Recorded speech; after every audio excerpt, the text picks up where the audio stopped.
Now that we have our Amazon keys configured, let's go ahead and add them into Barista so that we can use it.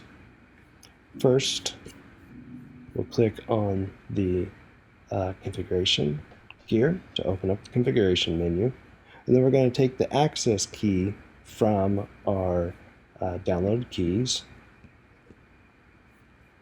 and next the secret key, and then we want to select a region. This is what's closest to me. Then I'm going to click Save and Configure AWS.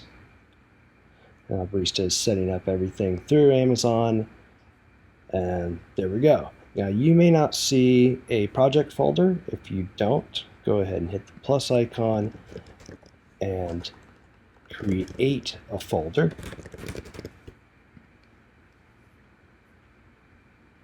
Then we want to select the render and now upload our project.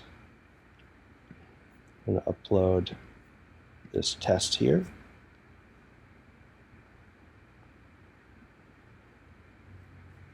And then I'm going to click on the camera icon to select it. Before we start selecting hardware, I'm going to click on this second icon for the render settings right below the configuration menu icon.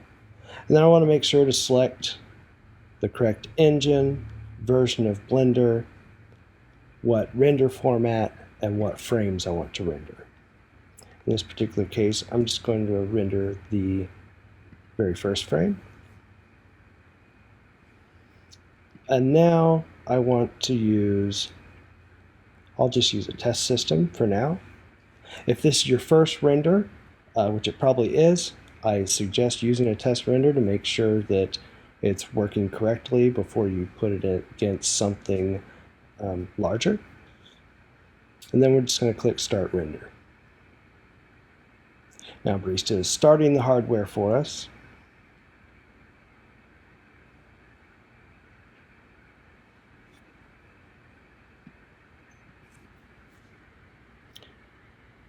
It's going to take just a second for this to start up, as the instances need to, of course, start up, and then we have to wait for them to warm up.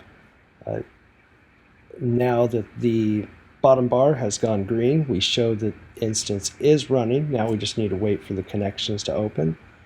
And Barista is going to test those as soon as it shows that everything is correctly running.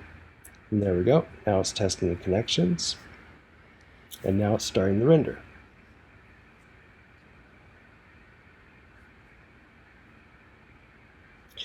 And now we see the available memory and space. That shows that Barista is receiving a response from that server. And there it is, already 100%, and we see our frame right here. We can also click on the logs, see what has been returned. And as we can see, that it is finished and it's shut down the instance. Blender has thrown a few little warnings at us. These we really don't have to worry about, but if there's an issue with the render, you will see it here. So now that everything is done, it's going to automatically shut down the instances, but now that we see it's complete, we can just click stop, and now we'll go ahead and shut down our instances and finish our render.